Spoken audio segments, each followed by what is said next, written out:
ಸಾಹೇಬ್ ಅಂಬೇಡ್ಕರ್ ಅವರಿಗೆ, ಡಾಕ್ಟರ್ ಬಾಬು ಜಗಜೀವರಾಮ್ ಅವರಿಗೆ. ಅಂಜನಾಳ ಗ್ರಾಮದಲ್ಲಿ ಆರೋಗ್ಯ ಒಬ್ಬ ಮಾದಿಗ ಸಮಾಜದ ಯುವಕನನ್ನು ಕೊಲೆ ಮಾಡಿದ್ದಾರೆ.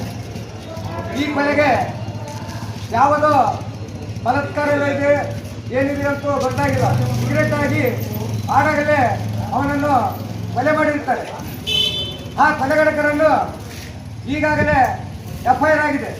ಆದರೂ ಕೂಡ ಇನ್ನುವರೆಗೂ ಏನು ರಾಜಕೀಯ ಬಲವಿದೋ ಏನು ಇಂದು ಯಾವುದೇ ಒಂದು ಜಾತಿಯ ಬಲವಿದೆ ಗೊತ್ತಾಗ್ತಿಲ್ಲ. ಆದ ಕಾರಣ ಪೊಲೀಸ್ ಅಧಿಕಾರಿಗಳಿಗೆ ಉಗ್ರವಾಗಿ ಎಚ್ಚರಿಕೆಯ ಮುಖಾಂತರ ಕೇಳಿಕೊಳ್ಳುವುದೇನೆಂದರೆ 24 ತಾಸಿನೊಳಗಾಗಿ ಅರೆಸ್ಟ್ ಮಾಡದೆ ಹೋದಲ್ಲಿ ಅವರನ್ನು ಈಗಾಗಲೇ ರಾಜ್ಯ ಮಟ್ಟದಿಂದ ಮತ್ತು ಈಗ ಮಟ್ಟದಿಂದ ಉಗ್ರವಾದ ಹೋರಾಟ ಮಾಡಲಾಗುತ್ತದೆ ಅಂತ ಚಾಮರಾಜ ಸೈನ್ಯ ಜಿಲ್ಲಾಧ್ಯಕ್ಷರು ಈಗಾಗಲೇ ತಾಲೂಕಿನ ತಹಸೀಲ್ ಕಾರ್ಯಾಲಯದಲ್ಲಿ ನಾವು ನಮ್ಮ ಸಂಘಟನೆ ಕಡೆಯಿಂದ ನಮ್ಮ ಸಮಾಜದ ಕಡೆಯಿಂದ ನಾವು ಮನವಿ ಪತ್ರವನ್ನು ಮಾನ್ಯ ಗೌರವಾನ್ವಿತ ಮುಖ್ಯಮಂತ್ರಿಗಳಾದ DK ಶಿವಕುಮಾರ್ ಸಾಹೇಬರಿಗೆ ಮತ್ತು ಕರ್ನಾಟಕ ಸರ್ಕಾರದ ಗೃಹ ಸಚಿವರಾದ ಗೌರವಾನ್ವಿತ ಶ್ರೀ ಪ್ರಿಯಾಂಕ ಖರ್ಗೆಜಿ ಅವರಿಗೆ ನಾವು ತಹಸೀಲ್ದಾರ್ ಮುಖಾಂತರ ಮನವಿ ಮಾಡಿಕೊಂಡಿದ್ದೇವೆ.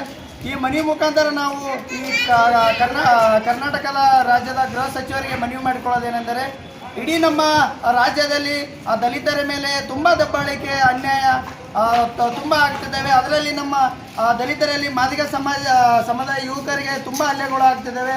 ಎಲ್ಲಿ ಸ್ವತಂತ್ರಲಿದ್ದ ಎಲ್ಲಿ ತಿರುಗಾಡೋದು ಆಗುತ್ತಿಲ್ಲ ಮತ್ತು ಯಾವುದೇ ಕಾರಣಕ್ಕೂ ನಮಗೆ ಕಾನೂನು ರಕ್ಷಣೆ ಇಲ್ಲದಂಗಾಗಿದೆ.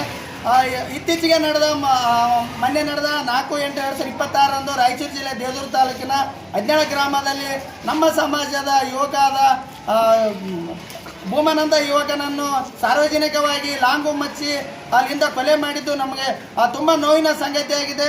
ಯಾಕಪ್ಪ ಅಂತಂತಂದರೆ ನಮ್ಮ ಗೃಹ ಸಚಿವರಾದಂಥ ಕಾನೂನು ಸುವ್ಯವಸ್ಥೆ ಕಾಪಾಡಬೇಕಂತ ಆದಂಥ ಗೃಹ ಸಚಿವರ ಇದ್ದು ದಲಿತರ ಮೇಲೆ ದಬ್ಬಾಳಿಕೆ ಆಗ್ತಿದೆ ಅಂದರೆ ನಮ್ಮ ರಾಜ್ಯದಲ್ಲಿ ದಲಿತರಿಗೆ ನ್ಯಾಯ ಇಲ್ಲ. ಯಾಕಪ್ಪ ಅಂದರೆ ರಕ್ಷಣೆ ಇಲ್ಲ ಅಂತಾಗಿದೆ. ದಯವಿಟ್ಟು ಇದು ರಾಜ್ಯಾದ್ಯಂತ ಎಲ್ಲ ಕಡೆ ಕಾನೂನು ಕ್ರಮ ಕೈಗೊಳ್ಳಬೇಕು.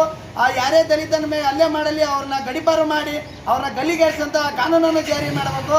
ಮಾನ್ಯ ಪ್ರಿಯಾಂಕ ಖರ್ಗೆ ಅವರೇ, ನಾವು ನಿಮ್ಮಲ್ಲಿ ಕೇಳಿಕೊಳ್ಳೋದಿಷ್ಟೇ, ಇಲ್ಲಿ ಇಡೀ ರಾಜ್ಯದಲ್ಲಿ ಯುವಕರಿರ್ಬೋದು ನಮ್ಮ ಸಮಾಜಕ್ಕೆ ನೀವು ರಕ್ಷಣೆ ನೀಡಬೇಕೆಂದು ಈ ಮೂಲಕ ನಾವು ಮನವಿ ಮಾಡಿಕೊಳ್ಳುತ್ತೇವೆ.